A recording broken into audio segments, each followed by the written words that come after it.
He had been paralyzed for 3 years, and I had been by his side, meticulously caring for him for 3 years. On the day he stood up again, he lit a fireworks display in the city, proposing to his former fiancée who had insisted on breaking off their engagement. The citizens watching cheered and praised them as a perfect match, a pair of true lovers.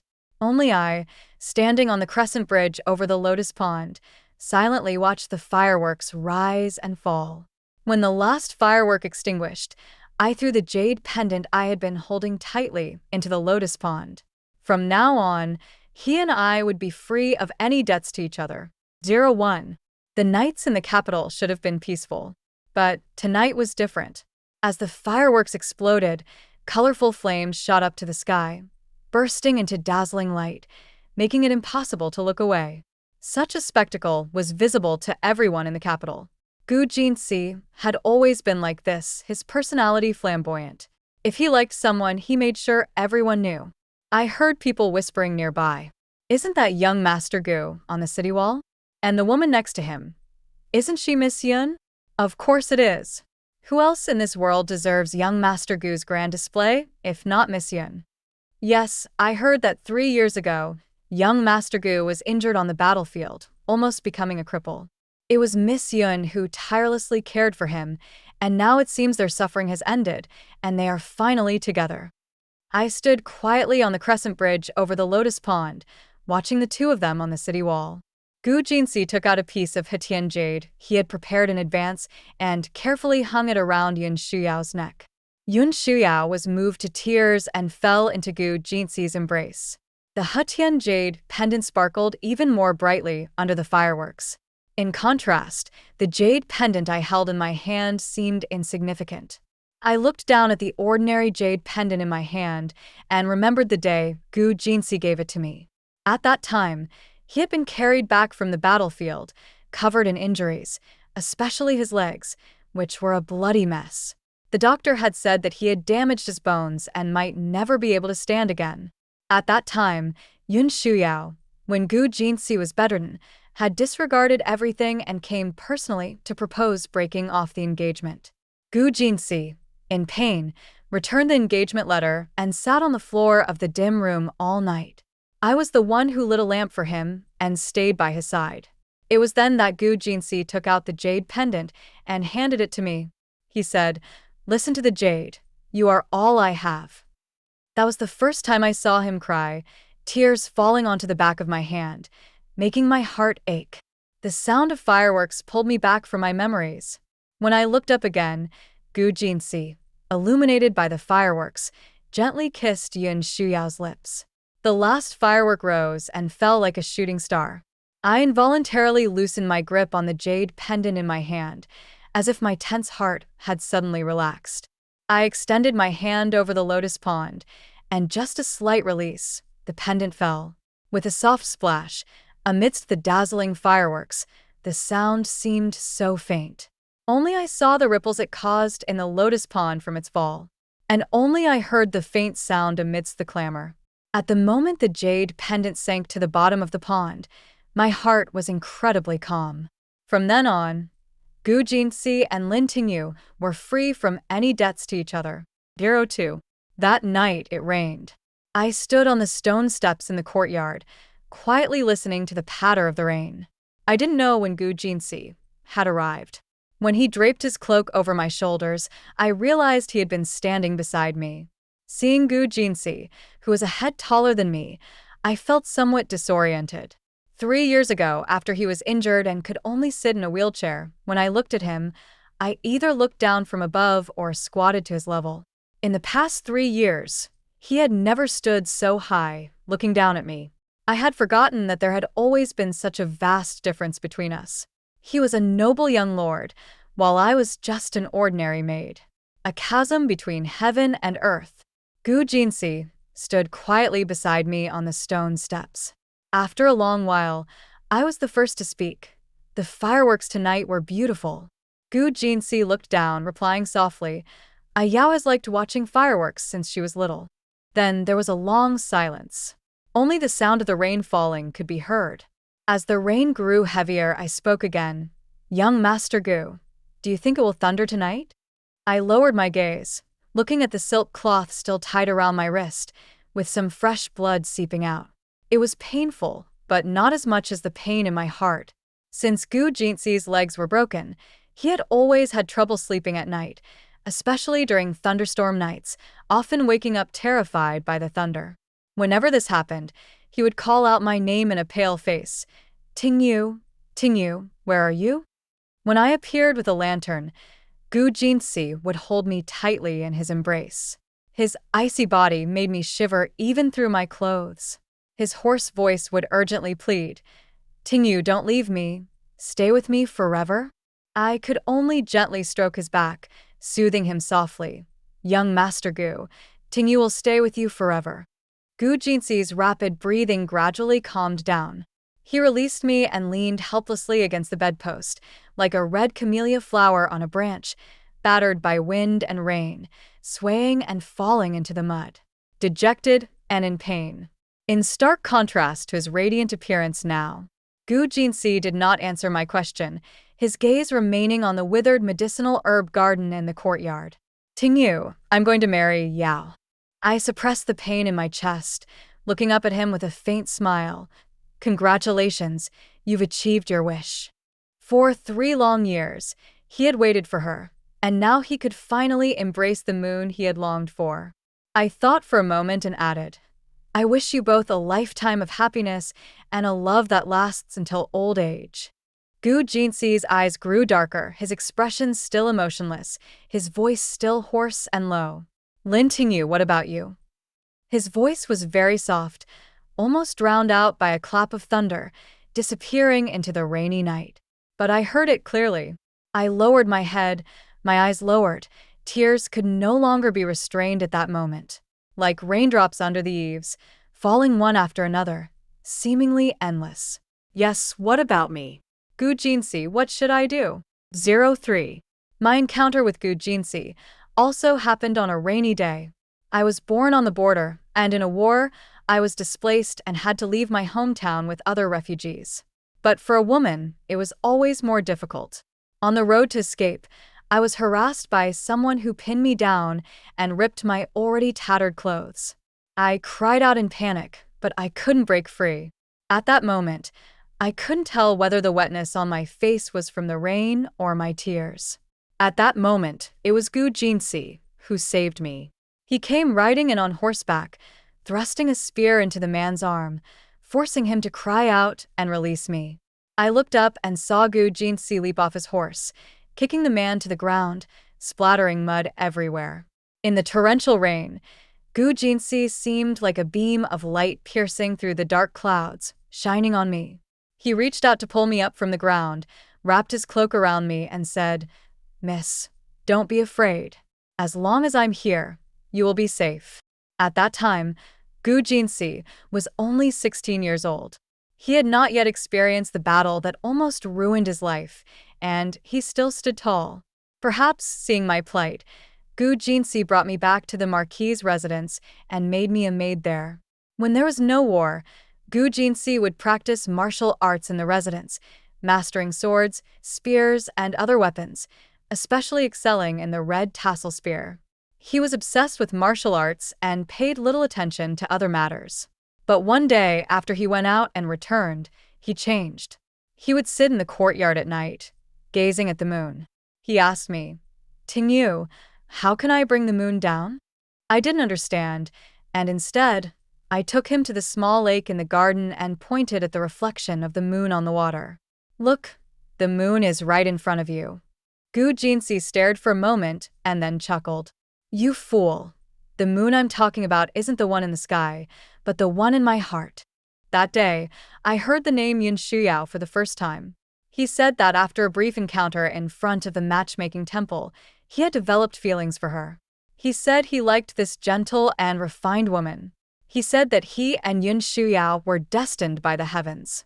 At that moment, I felt an indescribable pang of bitterness in my heart, unable to do anything but tightly press my lips together, lower my eyes, and hide my disappointment. I suddenly understood that, to me, Gu Jinxi was also like a moon hanging high in the sky, visible but unattainable. 04. 16-year-old Gu Jinsi could never have imagined that the moon he cherished would one day abandon him. On the eve of departure, Gu Jinsi still talked to me excitedly about Yun Shuyao. Ting Yu, when I return victorious, I will marry Yao. I will give her an incredibly grand wedding, making sure she marries me with great honor. I helped him pack a handkerchief embroidered by Yun Shuyao into his bag and looked at him with red eyes. Young Master Gu, you must come back safely. On the battlefield, swords and spears show no mercy, and coming back safely is already a great fortune. But Gu Jinsi did not have this fortune. He was injured in the leg on the battlefield and was carried back. The doctor said that the injury to his bones might not heal. Hearing the bad news, Gu Jinsi fainted. When he woke up, sitting by his bed was the Yun Shuyao he had been thinking of. Seeing Yun Shuyao's eyes red from crying, Gu Jinsi was deeply pained and, forgetting his own pain, hurriedly comforted her in a soft voice. Ah Yao, don't cry. When you cry, I feel heartbroken. Yun Shuyao still cried for a while before taking out the engagement letter. Ah see, I came here to break off the engagement. With a loud crash, the medicine I was holding fell to the ground. The porcelain bowl shattered into pieces, like Gu Jinsi's heart at that moment. With tears in his eyes, Gu Jinsi choked out, Ah Yao, you won't abandon me, right? Yun Shuyao bit her lower lip. Ah see, I am sorry. You can consider me a heartless and fickle woman. When she said this, Gu Jinsi was also heartbroken. I took the engagement letter from his cabinet and returned it to her. That night, Gu Jinsi sat in the dim room, almost ending his life with the long spear he once used to kill enemies. Hearing the commotion at the door, I rushed in and snatched the spear away. I cried out to him, Young Master Gu, don't do this, don't do this. You will get better. Gu Jinsi, like a walking corpse, allowed me to hold him in my arms, but showed no reaction.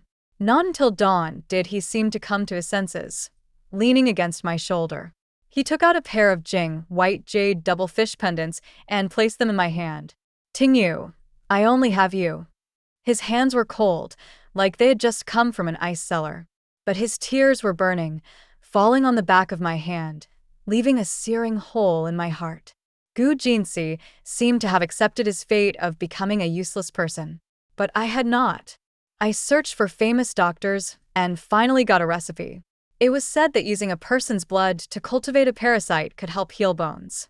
However, those who cultivated the parasite suffered endless pain as if in a thorny bush every full moon, and they did not live past 25 years. Without hesitation, I cultivated the parasite. After 3 months, when it had matured, I cut my wrist to let blood, using it to brew the medicine for him. Gu Jinsi did not know I was cultivating the parasite with my body, but he could not hide the wound on my wrist. When he learned that I was using my blood as a medicinal ingredient, he angrily knocked over the medicine. Lin Tingyu, I'm already a useless person. You don't need to harm yourself to save me. Listen, I will never use your blood to heal my legs. I won't drink it. At that time, I knelt before him, unwrapping the white silk cloth from my wrist. The scar was still bloody, looking somewhat frightening. I choked up, Young Master Gu, whether you drink it or not, I will continue to let blood and brew the medicine every day. If you really care about me, then obediently drink the medicine and get better soon, okay? Gu Jinsi did not respond, only pulling me up and asking someone to bring new silk cloth and ointment. He gently applied the medicine and bandaged the wound. He tucked a stray lock of hair behind my ear and sighed softly. Tingyu, why do you have to go through this? At that time, I did not understand his implicit meaning, only stubbornly shaking my head. For young Master Gu, I don't feel any hardship. Looking back now, he had long hinted to me. He did not love me and could not offer me promises or a future. In his heart, there was only his moon. Even if that moon abandoned him, he would not turn to look at the reflection in the lake. 05. When I asked Gu Jinsi if I could leave the Marquis's residence, he refused without hesitation. His expression was truly unpleasant, and he said in a deep voice, Tingyu, you promised me you would stay by my side forever. I will not allow you to leave. As if trying to placate me, he softened his tone. Tingyu, stay here obediently. I won't let anyone make things difficult for you. I looked up at him, tears inexplicably welling in my eyes. Gu Jinsi, as usual, seeing me about to cry, reached out to smooth away my tears. But before his hand could touch my face, we heard Yun Shuyao's voice. She called him from a distance, "Ah ci." He immediately withdrew his hand. Gu Jinsi turned to meet her, standing with Yun Shuyao by a garden, the two of them smiling and looking like a perfect match. I was about to turn and leave when Yun Shuyao called out to me, "Miss Tingyu." When she called me Miss Tingyu, I was momentarily stunned. Logically speaking, I was merely a maid by Gu Jinsi's side, while she was the future mistress of the Marquis's residence, my future mistress. I performed a respectful bow. "Miss Yun, greetings." Yun Shuyao looked at me with a graceful and composed smile, though there was a hint of scrutiny in her gaze. If I remember correctly, Miss Tingyu should be in her 20s now. You have devoted yourself to taking care of ACI over the years and have missed out on finding a good match. How about I find a good match for Miss Tingyu? Although she said she would find a good match for me, Yun Shuyao's gaze shifted to the silent Gu Jinsi beside her. I looked at him as well. Gu Jinsi furrowed his brow, his expression dark, and glanced at me, as if lost in thought. After a moment he nodded. Yao makes a good point. Please take care of this matter." My hands, hidden in my sleeves, clenched unconsciously, and my heart ached slightly. It seemed that Gu Jinsi truly had no feelings for me. The earlier insistence that I stay was just to avoid awkward gossip. "Lin Tingyu, don't be self-deluded." I lowered my gaze. "Thank you, Miss Yun." Yun Shuyao smiled with satisfaction, then took my hand and whispered, "I came today to discuss the headwear for the wedding with ACI, but he is not familiar with these matters. How about Miss Tingyu comes with me to take a look? You have taken care of him all these years. You must know his preferences best." I looked at Gu Jinsi to see how he would respond. After all, I was his maid and should obey his wishes. Gu Jinsi responded softly, "Go with her." It wasn't until we arrived at the jewelry shop that I realized going together included him. I stood to the side, watching as Yun Shuyao presented various gold hairpins and jade hairpins to Gu Jinsi. They spoke softly, and although I couldn't hear their conversation clearly, I noticed a faint blush on Yun Shuyao's cheeks. Yun Shuyao asked me to come forward and pointed to two pieces of red fabric. "Miss Tingyu, please help us choose." He really can't be relied upon. He always says everything looks good on me, but I can't wear two sets of headwear for the wedding. Though it was a complaint, I could detect an underlying hint of playfulness in her tone. I smiled and pointed to the left, saying, "The phoenix crown is exquisite and matches Miss Yun perfectly." It wasn't that I was bold enough to guess others' preferences, but I noticed that Yun Shuyao looked at the gold phoenix crown with more affection. Besides, the phoenix's outspread wings were lifelike. Who wouldn't like that? As expected, Yun Shuyao nodded in satisfaction. Indeed, women understand other women's preferences better. When the shopkeeper packed the headwear into a silk box, Gu Jinsi walked to another display of jade hairpins and picked up one carved with a camellia flower design. He looked at me and placed the hairpin in my hair. "This hairpin suits you well." For a moment, I was somewhat stunned. I felt a burning gaze from behind me, making me inexplicably feel guilty. I quickly knelt on the ground. "Thank you, young Master Gu, for the gift." I emphasized my maid status and that it was a reward, hoping it would make Yun Shuyao think less of it. As expected, Yun Shuyao stepped forward, took out a handkerchief, and gently wiped Gu Jinsi's cheek. She said softly to me, "Get up. Since it's a gift from ACI, you can accept it with peace of mind." I stood up in a daze, not daring to look at them. Gu Jinsi's voice was calm as he said, "Let's go." 06. Yun Shuyao, in a burst of excitement, wanted to revisit the place where she and Gu Jinsi first met, the old man of the Moon Temple. Along the way, she reminisced about the past. She said that after their brief encounter in front of the old man of the Moon Temple, she had never forgotten him. She said that on that day, she had drawn the best fortune, a destined match.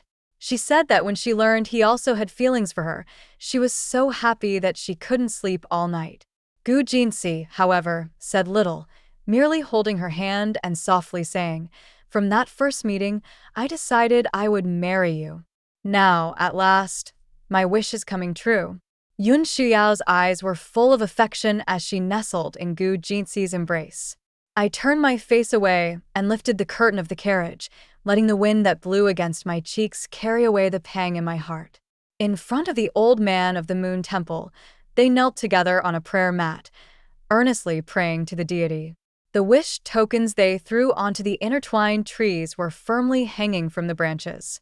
Indeed, they were a fated match. But fortune is fickle. On the way back, a sudden heavy rain began. The already rough path down the mountain was made even more treacherous and muddy by the downpour, rendering the descent impossible. Reluctantly, we had to find a small house to shelter from the rain. The rain came abruptly and fell persistently, showing no signs of stopping through the night. Gu Jinsi took off his outer robe and draped it over Yun Shuyao, gently comforting her. "Given the rain, it looks like we'll have to stay here for the night." "Ah Yao, I'm sorry to trouble you." Yun Shuyao gathered the robe, still warm from Gu Jinsi, and shook her head. "I'm not afraid as long as I'm with you." That night, I stayed in the inner room with Yun Shuyao, while Gu Jinsi was separated from us by just a wall. As night deepened, exhaustion took over, and we fell into a drowsy sleep. Unexpectedly, a clap of thunder jolted me awake. Instinctively, I started to get up and go to Gu Jinsi. At that moment, from the other side of the wall came Gu Jinsi's frantic and terrified voice. "Tingyu. Tingyu. Where are you? Where are you?" Gu Jinsi's voice roused Yun Shuyao, who looked at me in confusion for a moment. I looked outside, hesitated for a moment, and then said, "Young Master Gu is afraid of thunder. Miss Yun, please go and comfort him." After all, they were about to be married. In the future, it would be her beside him on such stormy nights, not me. Yun Shuyao quickly got up and ran towards Gu Jinsi. I followed, feeling uneasy, but stopped at the door, watching them quietly. I saw Yun Shuyao embrace the panicked Gu Jinsi, soothing him softly. "I, don't be afraid. I'll stay with you." Gu Jinsi's frantic state gradually calmed down. At that moment, I didn't know whether to feel relieved or disappointed. My heart just ached more intensely. Someone better had taken my place. Just as I was about to step back, Gu Jinsi suddenly pushed Yun Shuyao away. "I wanting you. I only wanting you. Tingyu. Where are you?" A flash of lightning illuminated the dark night momentarily. Gu Jinsi's face was pale, sweat streaming down his forehead. In that instant, he saw me, disregarded everything, and crawled toward me. As he stood, he stumbled and almost fell. Like every stormy night of the past 3 years, he tightly held me in his embrace. "Tingyu, don't leave me. I'm scared." His face was pressed against my neck, cold to the touch. I gently patted his back. "Young Master Gu, don't be afraid. Tingyu is here. Tingyu is with you. It's all right, it's all right." Another bright flash of lightning revealed Yun Shuyao, sitting on the ground, her face ashen. She looked at me with a gloomy expression. 07. The events of that night, the 3 of us somehow reached an unspoken understanding, and none of us mentioned it. However, Yun Shuyao's visits to the Marquis's residence became increasingly frequent. She came to discuss my marriage. In the pavilion, several scrolls were spread out in front of me, depicting various men with different appearances and backgrounds. The matchmaker, who came with her, introduced these men to me enthusiastically. "This is Wang the butcher from the east side of the city. He is strong and has some assets." Gu Jinsi put down his teacup and frowned. "Vulgar, not suitable." The matchmaker pointed to another portrait. "This is the owner of a tavern in the west side of the city. He is shrewd and capable, considerate and attentive." Gu Jinsi shook his head again. "Too old, not suitable." The matchmaker's eyes darted around as she pointed to another portrait. "This is a scholar from the north side of the city. He is well-versed in classical literature, has a promising future, and may become an official's wife." Gu Jinsi scrutinized the portrait and scoffed. An impoverished scholar. Not suitable. The matchmaker was deflated and turned to Yun Shuyao, who looked displeased. Yun Shuyao waved her hand, signaling the matchmaker to leave. She glanced at me, and I withdrew. Even though I was several paces away from the pavilion, I could still hear their argument. Yun Shuyao, holding back her anger, turned to Gu Jinsi, who was sitting beside her. What kind of family are you trying to find for Tingyu with all this picky behavior? Gu Jinsi relaxed his frown slightly and said, Naturally, I want to choose a good family. Yun Shuyao sneered and pointed at me standing outside the pavilion.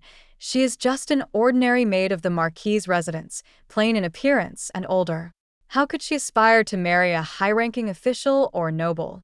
She paused, her face full of anger, and continued, If you're unwilling to part with her, why not keep her by your side as a concubine? Gu Jinsi froze, his hand holding the teacup, suspended in midair. For a moment, the air seemed to freeze. Yun Shuyao, angered by Gu Jinsi's reaction, stepped forward and knocked the teacup from his hand. The clear sound reached me even from afar. Yun Shuyao's voice was filled with anger and a hint of trembling. Gu Jinsi, do you really want to keep her as your concubine? Have you forgotten how you promised me? You said you would have only one wife in this lifetime and would never take a concubine. Gu Jinsi's gaze shifted from the discarded teacup to me. The sunlight was too bright for me to clearly see his expression, but I vaguely heard him say, Tingyu cannot be a concubine. The light, casual remark fell on my ears like thunder. I hadn't expected that he remembered a casual remark made long ago. It was the first year he was injured, and also the first year we spent together day and night. That day was my birthday. Gu Jinsi and I drank wine together and hummed a little tune. He looked up and said, Tingyu, look at all the stars. I took a sip of wine and looked up. The stars were like dazzling pearls, shining with a mysterious light. We just stared up silently for a long time. Eventually, Gu Jinsi spoke slowly. Tingyu, you're 18 this year. I nodded slightly. Yes. 3 years had passed since Gu Jinsi saved me when I was 15. Gu Jinsi took another sip of wine and said, You should be married at 18. What kind of family do you want to find? A rich and noble family or a scholarly family? I laughed softly, covering my mouth. I am just a maid. How could I dare to aim high? I would rather be a poor man's wife than a concubine in a rich family. At that time, I didn't see Gu Jinsi's gaze shift from the stars to my profile, obscure and unreadable. 08. After that argument, Yun Shuyao stopped coming to the Marquis's residence. I don't know what Gu Jinsi was thinking, but he didn't go to look for her either. I remembered that before he was injured, he had once upset Yun Shuyao with his words, and she was so angry with him that she refused to see him, making him anxious and distressed. Tingyu, Yao is angry with me and refuses to see me. What should I do? He had said. Later, he went to great lengths, preparing a variety of gifts and personally visiting her, waiting at her door for a full 3 hours before finally seeing her. I had stood at a distance, watching him coax Yun Shuyao gently, his usual arrogant demeanor completely absent. I sighed softly and brought Gu Jinsi his favorite pumpkin tea. Young master, you should go and comfort Miss Yun. Don't let her be hurt. Gu Jinsi was practicing calligraphy. My words did not distract him. He finished writing the calligraphy smoothly before finally looking up at me. Tingyu, Yao is gentle and serene. She won't hold grudges over these small matters. But Gu Jinsi didn't understand that no woman could tolerate her husband having another woman's place in his heart. Even if that place was only the size of a thumbnail, it could stir jealousy. Gu Jinsi did not go to comfort Yun Shuyao. Instead, Yun Shuyao sent someone to find me. This I had expected, as I had long sensed her hostility towards me. But her actions were beyond my expectations. I never thought Yun Shuyao would want to put me in a situation of utter despair. As soon as I got into the carriage she had arranged, I fainted, and when I awoke, I was already bound. Yun Shuyao sat proudly in front of me, using her foot to lift my chin. She looked me up and down and finally sneered disdainfully. With such ordinary looks, you managed to captivate him. You really have some skill. I struggled a few times to no avail. There was no point in struggling further. I could only look at her with a cold smile. Miss Yun, have you forgotten easily? The reason young Master Gu still thinks of me is because you, Miss Yun, were heartless and abandoned him when he needed companionship the most. Otherwise, where would I have been involved? Mentioning the past, Yun Shuyao no longer pretended to be the noble lady. She slapped me hard. Soon, I tasted the metallic tang of blood in my mouth. She glared at me furiously, sharp-tongued. Today, I'll end your life and see how you continue to compete with me. Saying this, she took out a sharp dagger and waved it near my face. Lin Tingyu, don't blame me for being heartless. Blame yourself for standing in my way. I closed my eyes, waiting for the dagger to pierce my heart. After all, with the poison I had consumed, I wouldn't live long anyway. But Yun Shuyao forgot that living people can't be outmatched by the dead. I closed my eyes, but instead of feeling a stabbing pain in my chest, I heard Yun Shuyao's gasp of surprise, followed by the sound of the dagger hitting the ground. Opening my eyes, I saw the tightly shut door open, and Gu Jinsi stood there, backlit by the light, his face shrouded in shadow so I couldn't see his expression clearly. But I knew he had saved me once again. Gu Jinsi strode over, helping me out of my bindings and picking me up to carry me outside. He didn't even glance at Yun Shuyao. Yun Shuyao ran after him, grabbing his sleeve. CI, let me explain. Gu Jinsi didn't turn around, only saying coldly, Yun Shuyao, our engagement is nullified. I will never marry a woman with such a cruel heart. Yun Shuyao was stunned for a moment, and her gaze towards me became harsh. Gu Jinsi, are you really unwilling to marry me because I am cruel? You've changed your heart. When you were in the worst pain, I called off the engagement. Even after your leg healed, you still wanted to marry me. But now, just because I wanted to harm her, you're ending our engagement. Gu Jinsi, do you think Lin Tingyu is more important to you than yourself? Gu Jinsi, I hate you. I hate you. Gu Jinsi's steps faltered for a moment, and I saw his lowered eyelashes tremble slightly. He looked down at me and said softly, Tingyu, I'll take you home. 09. With a faint trace of blood on my lips, Gu Jinsi gently applied medicine to my wounds. It was like returning to 3 years ago. He asked softly, does it hurt? I shook my head habitually. No, it doesn't. He, as before, gently cupped my face in his hands. Tingyu, with me around, I won't let you suffer. Tingyu, let's go back to the way we were before.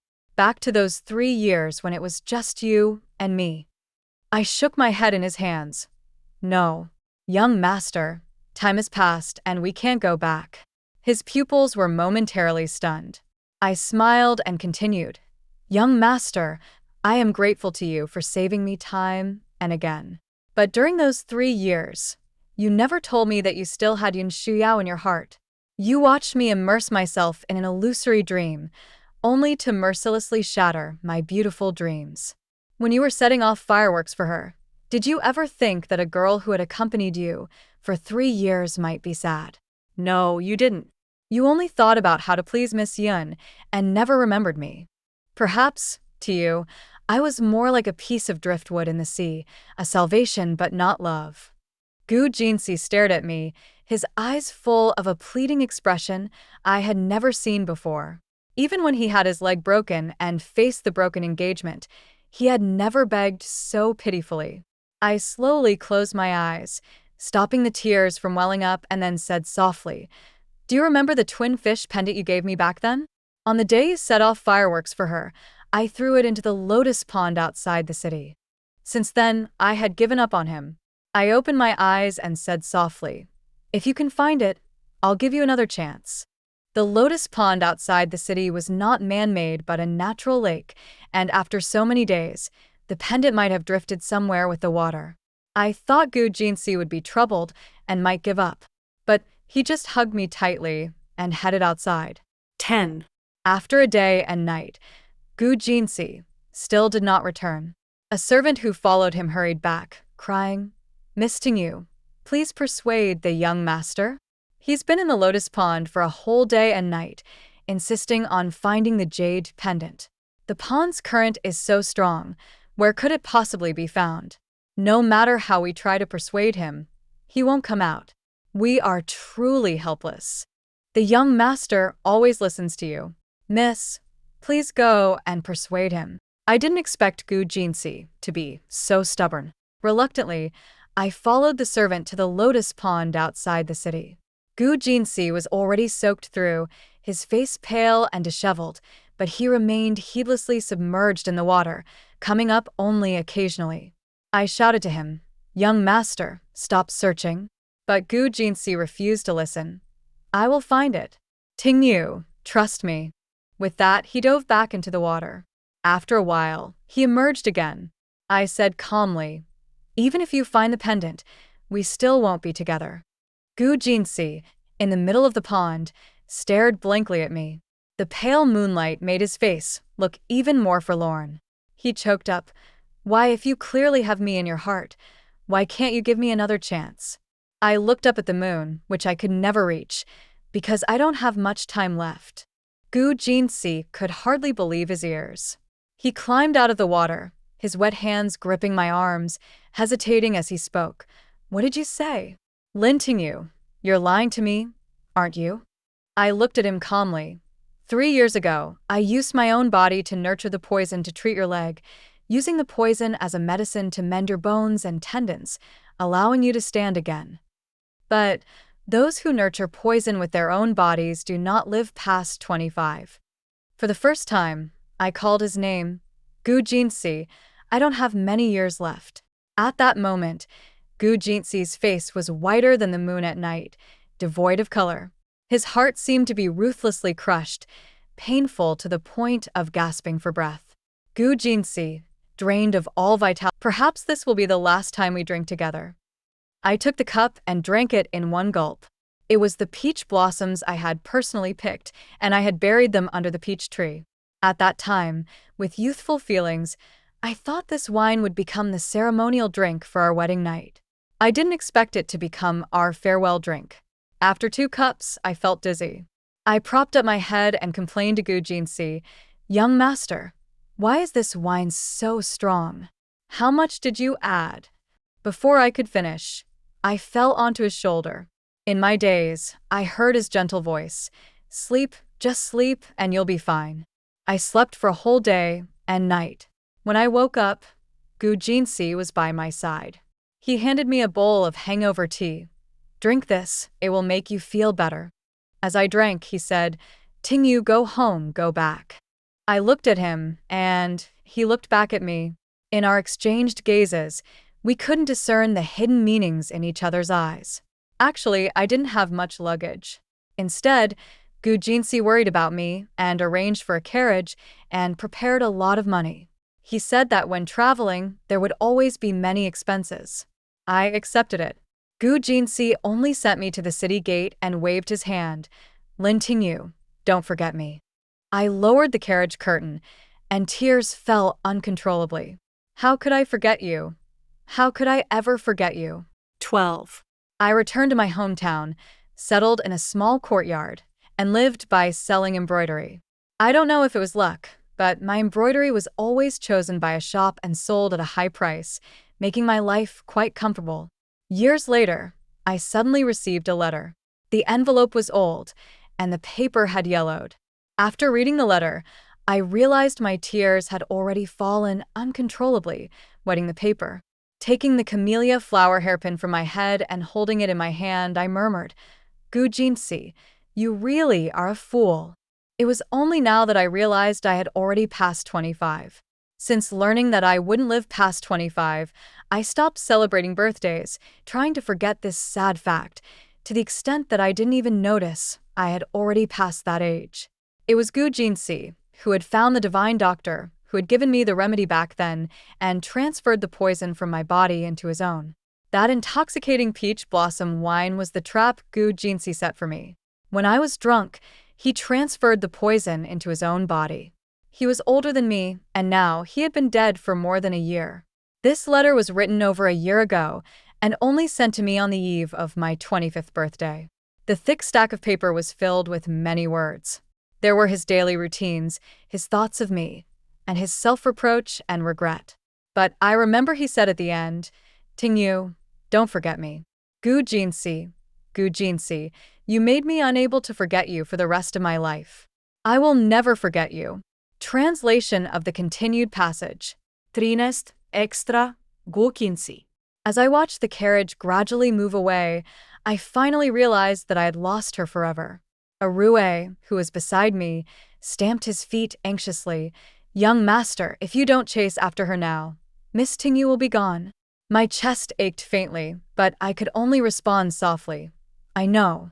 Arue sighed. "Young master, I really don't understand what you're doing. You've already transferred the poison into your own body, so why not cherish the remaining time?" I shook my head. "You don't understand. There is a barrier between us, an insurmountable barrier. It was I who disregarded her feelings, causing her heartache." Arue didn't understand. Why not kneel and beg her? Miss Tingyu would surely soften. I lowered my head and sighed deeply. "Arue, you wouldn't understand." Just like myself, I couldn't understand my own feelings for 3 whole years, until she no longer loved me, and I suddenly realized. But it was too late. In those 3 years, every time she looked at me with a smile, her brows curved and her eyes clear, like the most brilliant red camellia blooming on a branch, vibrant and beautiful, capturing my heart. Every time, my heart beat for her. I wanted countless times to embrace her and kiss her. But I still couldn't understand that my feelings for her were love. I stubbornly trapped myself in the love and hate of my past with Yun Shuyan, stubbornly believing that my love was pure. Even if Yun Shuyan abandoned me during my most painful times, it didn't change my unwavering love. Until Yun Shuyan truly began to choose a suitor for her, my heart inexplicably grew restless. To me, those suitors all had flaws and were simply not worthy of her. When Yun Shuyan and I first had a dispute, she harshly suggested I keep Tingyu as a concubine. At that moment, I hesitated and even seriously considered this method. But I knew Tingyu would never agree to be a concubine. I never imagined that my moment of hesitation would nearly ruin her. When I found her, Yun Shuyan's dagger was just a hair's breadth away from her. I instinctively threw a hidden weapon to knock it away, barely thinking. If I had thought it through, the dagger might have already pierced her heart. At that moment, I felt sheer terror. This fear was even greater than when my leg was broken. Yun Shuyan questioned me. "Gu Jinsi, is Lin Tingyu more important to you than yourself?" In that moment of hesitation, my mind suddenly became clear. Yes, I don't know when it started, but Tingyu became more important to me than myself. My heart had long been given to her. Yet her heart no longer leaped for me. Even if I searched the lotus pond for that double-fished jade pendant for a whole day and night, it would not make her heart ache for me.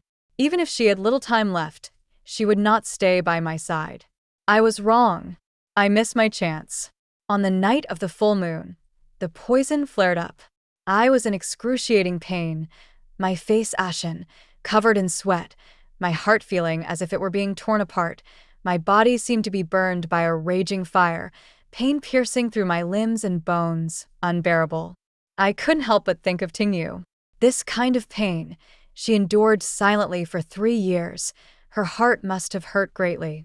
She was so foolish, suffering all this pain for me. After Tingyu left, I frantically missed her. I brought Arue to her hometown. I had saved her from bandits while accompanying my father on a campaign, and unexpectedly, it became a personal entanglement. I stood far off beside her courtyard, watching her tend to the camellias in her garden. It was the season for camellias to bloom, bright red and exceedingly beautiful. Arue was confused. "Young master, since we're here, why not go and see her?" I shook my head. She wouldn't want to see me. Arue, with a hint of anger mixed with helplessness, said, "Young master, we came all this way just to see her, didn't we? Your health is getting worse. Aren't you going to see her? Are you really going to leave yourself with regrets?" I looked at the young woman smiling innocently in the courtyard and shook my head. No need to see her. As long as I could see her living well, I had no regrets. For years had passed quickly, and my condition worsened rapidly. As my end drew near, I wrote a thick stack of letters, all filled with longing for Tingyu. At the moment of death, I handed the letters to Arue. Arue, after Tingyu turns 25, send these letters to her. I will be gone, and she won't blame me anymore. It's my own selfishness. I want her to remember me forever. I lay on the bed, looking out of the window at the red camellia tree. In my days, I vaguely saw a charming young woman under the camellia tree, happily humming a tune. She called my name, Gu Jinsi. I will never forget you.